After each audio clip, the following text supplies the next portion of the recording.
Ezekiel chapter 5. And thou, son of man, take thee a sharp knife, take thee a barber's razor, and cause it to pass upon thine head and upon thy beard, and take thee balances to weight, and divide the hair. Thou shalt burn with fire a third part in the midst of the city, when the days of the siege are fulfilled, and thou shalt take a third part, and smite about it with a knife, and a third part thou shalt scatter in the wind, and I will draw out a sword after them. Thou shalt also take thereof a few in number, and bind them in thy skirts. Then take of them again, and cast them into the midst of the fire, and burn them in the fire, for therefore shall a fire come forth into all the house of Israel. Thus saith the Lord God, this is Jerusalem. I have set it in the midst of the nations and countries that are round about her, and she hath changed my judgments into wickedness more than the nations, and my statutes more than the countries that are round about her. For they have refused my judgments and my statutes, they have not walked in them. Therefore thus saith the Lord God, because ye multiplied more than the nations that are round about you, and have not walked in my statutes, neither have kept my judgments, neither have done according to the judgments of the nations that are round about you.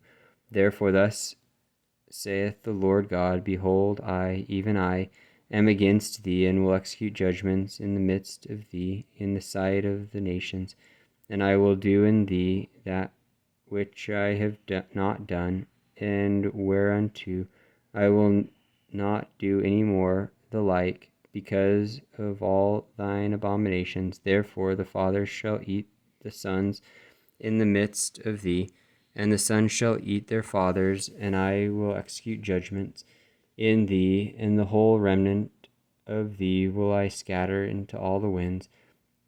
Wherefore, as I live, saith the Lord God, surely because thou hast defiled my sanctuary with all thy detestable things, and with all thine abominations, therefore will I also diminish thee.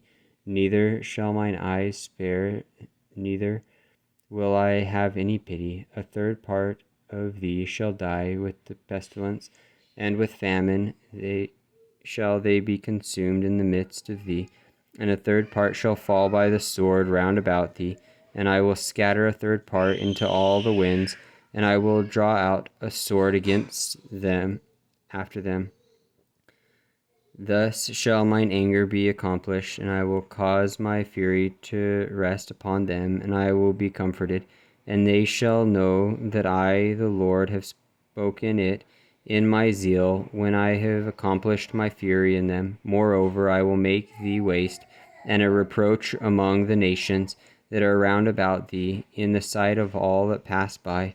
So it shall be a reproach, and a taunt, an instruction, and an astonishment unto the nations that are round about thee, when I shall execute judgments in thee in anger and in fury and in furious rebukes. I, the Lord God, have spoken it. When I shall send upon them the evil arrows of famine, which shall be for their destruction, and which I will send to destroy you, and I will increase the famine upon you, and will break your staff of bread, so will I send upon you famine and evil beasts, and they shall bereave thee, and pestilence and blood shall pass through thee, and I will bring the sword upon thee. I, the Lord, have spoken it.